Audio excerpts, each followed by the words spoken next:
Market जैसे fries घर में खाना चाहते हैं तो रेसिपी को फॉलो करें। बिस्मिल्लाहिर्रहमानिर्रहीम। अस्सलाम वालेकुम। आज हम बनाने जा रहे हैं बाज़ार जैसे क्रिस्पी फ़्राइज़ घर में और बहुत ही आसानी से। आप यकीन माने कि ये खाने के बाद आप बाहर के क्रिस्पी फ़्राइज़ भूल जाएंगे। एक तो वैसे भी आजकल आलू इतने सस्ते हुए हुए हैं और आपको घर में पता है कि आप हाइजीन का ख्याल रखते हुए कुकिंग कर सकते हैं।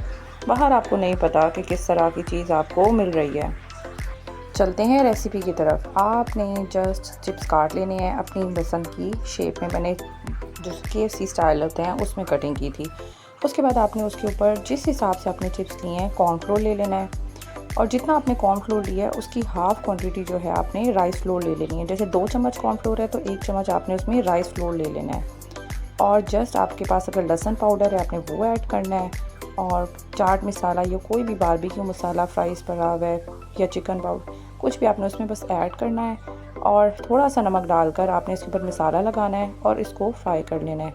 अच्छा, ये जो चीज़ें आपने अप्लाई की हैं ना, ये अप्लाई करने के बाद आपने इसको रेस्ट नहीं देना, आपने फ़ौरन से फ्राई करना है, नहीं तो आलू पानी छोड़ देंगे और कॉर्नफ्लोर जो है वो वाटरी शेप में आ जाएगा तो और आपका लिक्विड टेक्सचर उसका आ जाएगा और पानी में छींटे भी मारेगा और वो उसका जो कॉर्नफ्लोर का सारा टेक्सचर है वो ख़त्म हो जाएगा जो उसने क्रिस्पीपन देना है ऊपर।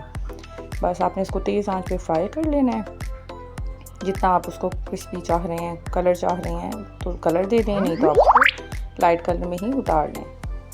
अच्छा, कॉर्नफ्लोर जो आपने ऊपर लगाना है वो अगर आपके पास चिप्स बहुत ज़्यादा क्वांटिटी में है तो आपने जो फ़र्स्ट टाइम क्वांटिटी लेनी है बस उतनी ही क्वांटिटी पे अप्लाई करना है, क्योंकि बाकी को थोड़ा टाइम लगेगा तो वो ख़राब हो जाएगा बस। और ये आपने फ्राई करते हुए बहुत ख्याल करना है, हाथ पे छींटे ना आएँ, तेल गर्म होना चाहिए, क्योंकि तेल ठंडा होगा तो फ्राइज़ के ऊपर जो है ऑयल रह जाएगा।